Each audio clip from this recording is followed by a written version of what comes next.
En question principale, je reconnais maintenant le député d'Hochelaga-Maisonneuve. Merci, Madame la Présidente.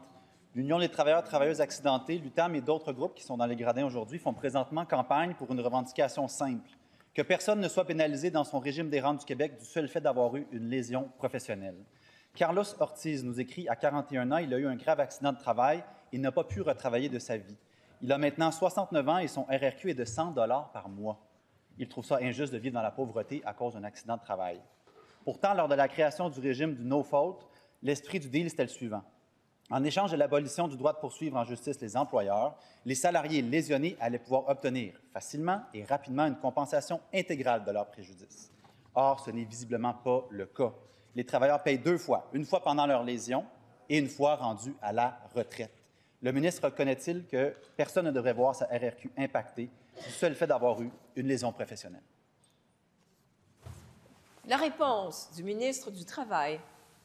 Oui, merci, Madame la Présidente. Évidemment, on a une pensée pour toutes les personnes qui subissent un accident de travail ou une maladie professionnelle au Québec. Il y a un régime d'indemnisation, d'ailleurs, qui est reconnu. On a fait une modernisation, on a travaillé en collaboration pour moderniser ce système-là et on a mis l'accent énormément sur la prévention, l'identification pour mieux contrôler et éliminer les risques.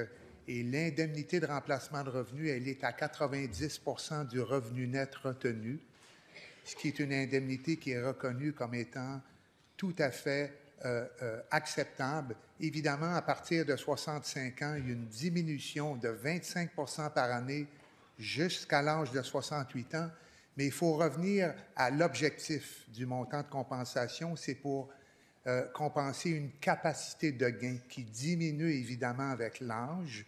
Et la personne qui reçoit une pleine indemnité de remplacement de revenus voit quand même son montant versé par la Régie des rentes du Québec à l'âge où c'est revendiqué être protégé. Merci, Madame la Présidente.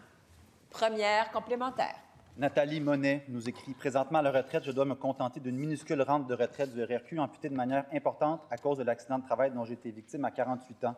Comme j'ai eu droit à une petite indemnité réduite de la CNSST pendant plusieurs années, je ne peux même pas bénéficier de la mesure d'exemption qui aurait rendu les choses un peu moins pires. Il y a pourtant une solution très simple, c'est que la CNSST verse le RRQ, la cotisation que les travailleurs auraient versée s'ils avaient pu continuer à travailler. C'est ce que demandent les groupes aujourd'hui. C'est même ce que demandait la CSST en 1981.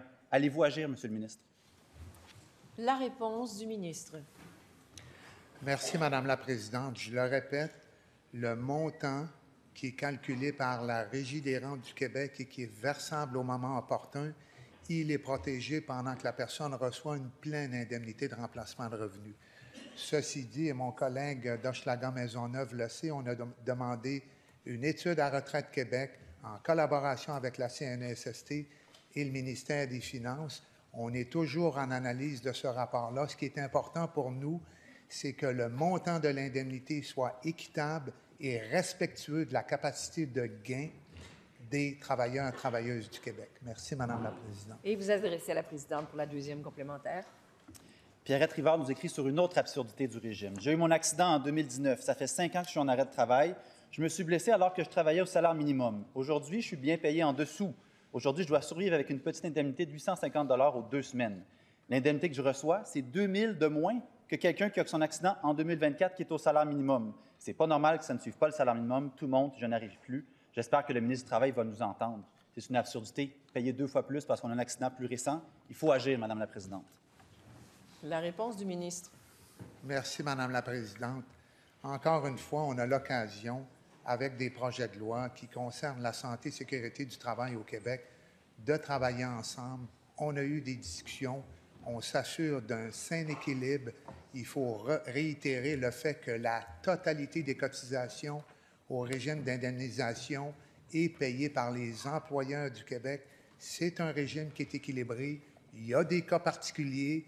Les personnes ont l'opportunité de faire des réclamations à la CNSST et le calcul de l'indemnité est basé sur des critères objectifs, encore une fois équitables.